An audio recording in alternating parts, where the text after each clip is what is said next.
Welcome into another show of our preseason series, College Fantasy Football Industry Influencers. On this show, we host a friend of the site, Nate Marquis. You can find Nate on Twitter at CFF. Nate is no stranger to doing things with us over at the CFF site. He has participated in all best ball drafts at each of the last 2 years.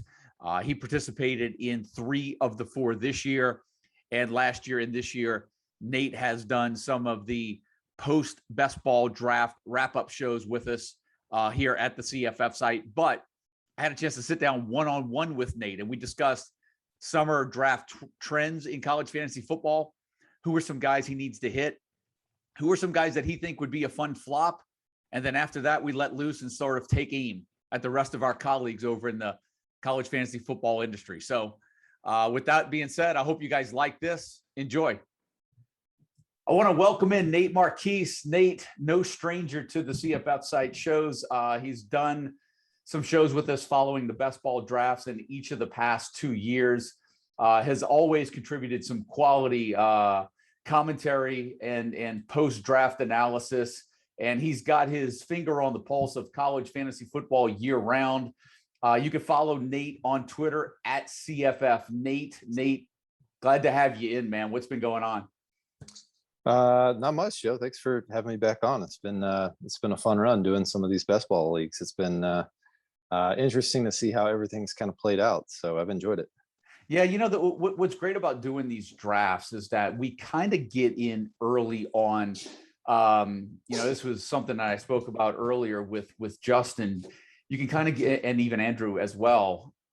You kind of get in on some of your players at where you have them valued. As we get a little bit closer to the season, as we are now, and drafts start to stack up a little bit, you tend to see a little bit more of words been out and guys start, the ADP starts to hold true a little bit. Whereas in our drafts, you kind of have to reach a little bit. We play, 4 of the drafts, 10 guys played in 4 of the drafts that we had. You were in 3 of the 4. Let me ask you this, just from the drafts that you have done throughout the spring, throughout the summer, man, give us some of the biggest takeaways that you've the biggest takeaways for you as you wrap up your 2021 college fantasy football draft season with the season almost here, man. Well, I think we kind of hit on a little bit of it in a previous pod that we did. And when it comes to the quarterbacks, I think that there's a situation, especially that I noticed in our best balls, that if you don't get in on those handful of top tier guys, the Corrals, Rattler, Willis, and some of those guys, there's a little, in your case, definitely Emory Jones falls into that top tier.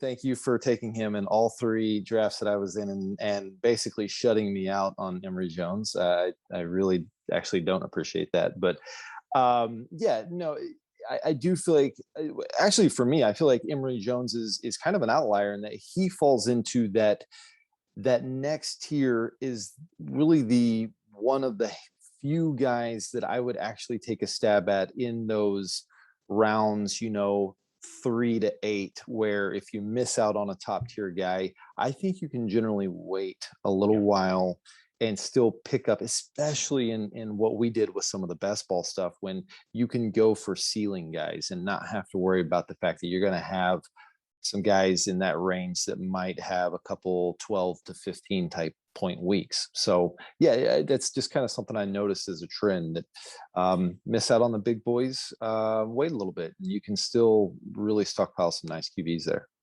Yeah, it's interesting because I've had a lot of conversations around quarterbacks, and all the best balls we've done have been 2 quarterback leagues. Most of the drafts I've had this year have been 2 quarterback best ball leagues. And so, I made this point before, I'll say it again real quick because I don't want to beat a dead horse. The only reason I selected Emory Jones in the 4th best ball draft was because I had already taken him in the first 3. Had that been the 2nd draft where I was picking, I probably wouldn't have taken him. I probably would have taken Stroud from Ohio State instead. But at that particular point, I had 90% share in Emory Jones in every draft I was in, and I just decided to corner the market. I was drafted in the 2 hole, and I knew that in all likelihood, everybody knew that I loved Emory Jones, and there was no way that he was making it back to me going through the 2nd round, 3rd round. But to your point, a lot of guys that I talk to, traditional drafts amongst friends and amongst their inner circles, Emory Jones is a guy you probably can get well into the 4, 5, 6 rounds. So yeah, that's a point well taken. And for me, just like you said, for me, there's a hard line at 15 in my rankings. In a 2-quarterback league, I want to get 2 of the top 15. If I can't go there and get in that top 15, then I'm probably waiting a lot longer and getting value later on in the draft. So good point there. Anything else you've kind of taken away from any of the drafts you've been in? Well, I mean, I just think there's been quite a bit of variance on what some of us feel is the top tier running back room, that tier 1 running back line. Obviously, there's been a lot of discrepancy on where Bijan Robinson falls.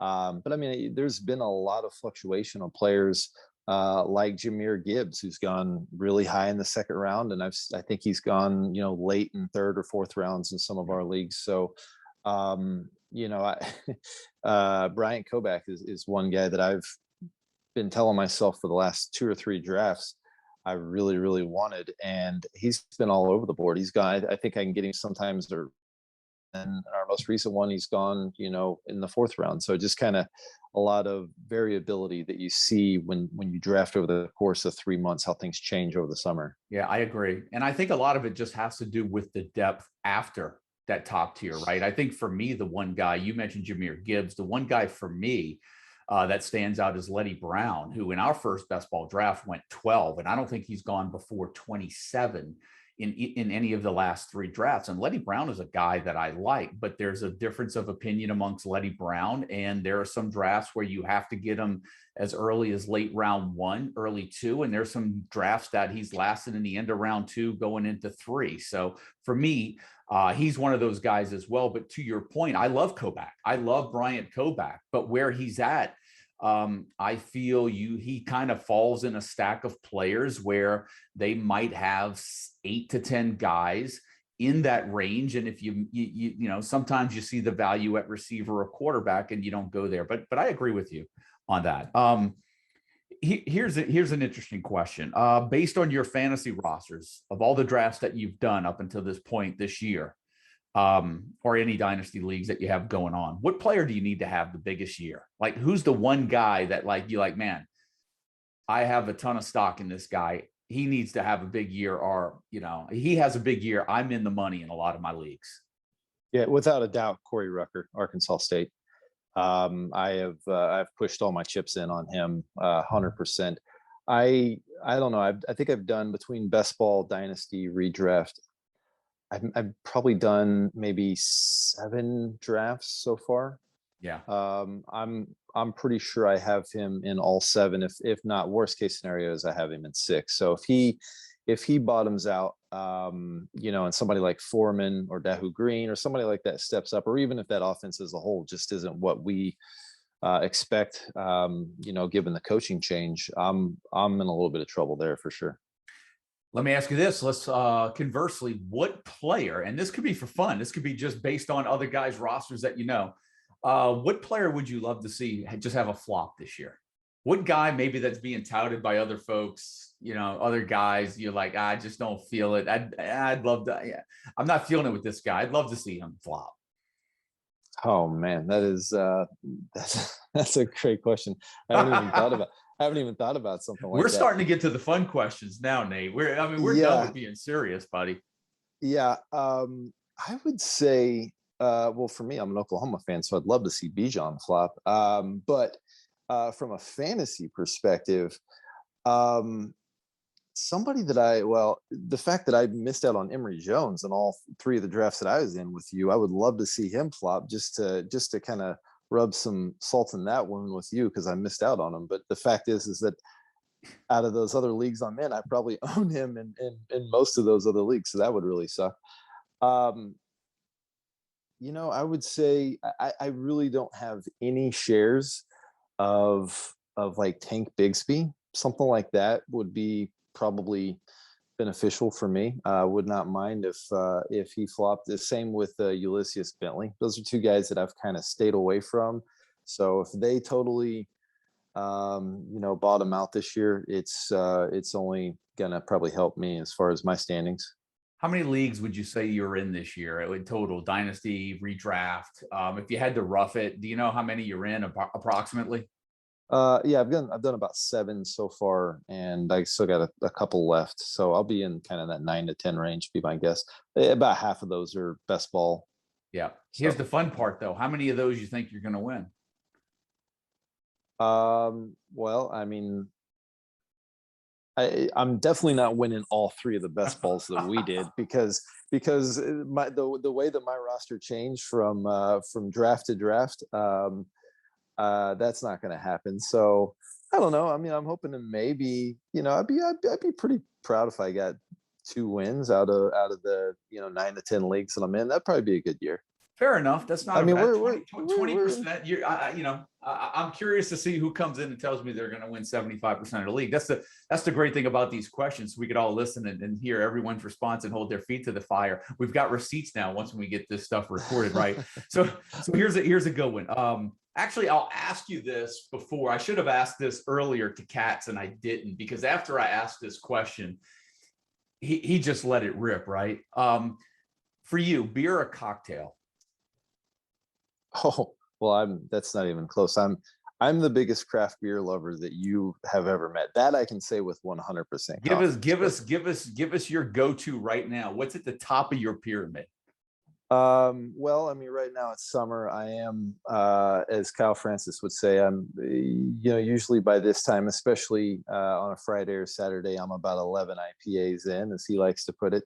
So IPAs are kind of my go-to. There's a lot of good local IPA options here in Kansas City, but yeah, there's lots of good beer places out in St. Louis, like Side Project and stuff like that. So I enjoy big, huge 15% ABV stouts, and I'll Okay. sip on IPAs or anything like that, man. It's You all know, I good. swear when I had my first IPA that a buddy of mine gave it to me, and I swore he just gave it to me to prove to me that he could drink an IPA. I really thought that's what an IPA was at first. Like, he was just like, shit, I'm drinking an IPA, man. You want to? Like, yeah, go ahead, fire it up. Let's do it. And I was like, damn, who drinks this shit? And I was like, but that's it. You know, here's the next question. Do you curse or swear? And if you do, what is your go-to word, man?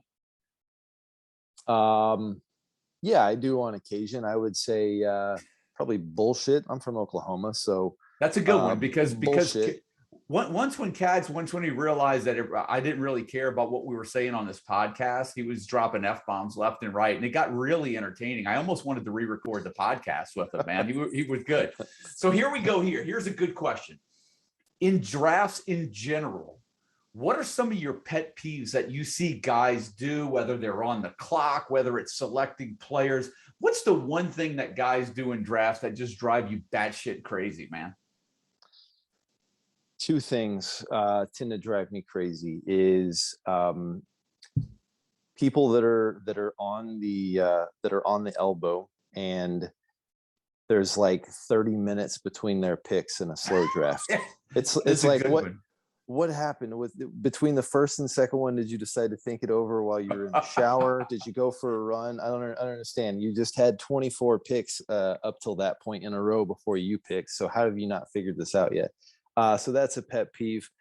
I would say in my home league, we've got a guy that's a total wild card with the way that he drafts, and there's no clue from year to year, from draft to draft, kind of how it's going to go. And I usually do a pretty good job of planning out how like the first 2 rounds I think are going to go. And I'll be damned if every year it's just totally off the wall picks, and I'm left just having no clue, and everything gets thrown out the window at that point. Oh, well, that happens. Every draft is going to have one. So here you go. Another question for you. This is going to be, you've got to look within on this one. On a scale of 1 to 10, I don't like to use the word college fantasy football. I don't like to use the word expert at all. But for this question, we are going to use it. On a scale of 1 to 10, as a college fantasy football expert, Nate, rate yourself. What are you? Put some color behind the context and tell us why. Oh, on an expert scale, I'm probably a 5 at best. I mean, half my takes are probably straight garbage. Occasionally I'll hit. I'm hoping this year I hit on Corey Rucker more than anything, but next year, if Corey Rucker has, at this time next year, if we're talking about him having 43 catches and 4 touchdowns, and yeah, probably not so good. Fair enough. Okay, so here's a good one. This is where we start ratcheting it up a little bit. I got 3 questions left for you. I mentioned, we're gonna do the, the sort of the gauntlet thing where all 10 of us that are in the 4 drafts, we're gonna go and put a side pot and see who finishes the highest when you look at all the drafts cumulative. You're in 3 of the 4, so even though you're not in there, we're still gonna track you to see how you fare against the other guys.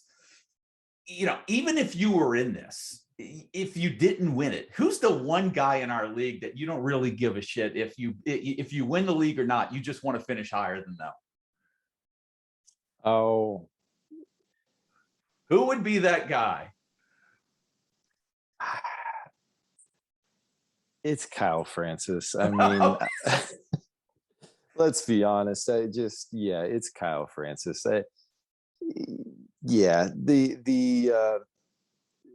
Just the amount of an annoyance at times with drafting with him. I would be very happy to see myself finish above him in the rankings. That would be nice. So what's funny is I was going to save this for the last question, but you've already beat me to it. My question was going to be, who in our group is the most annoying guy? Who is the most annoying in our group? I think you just answered that question, right?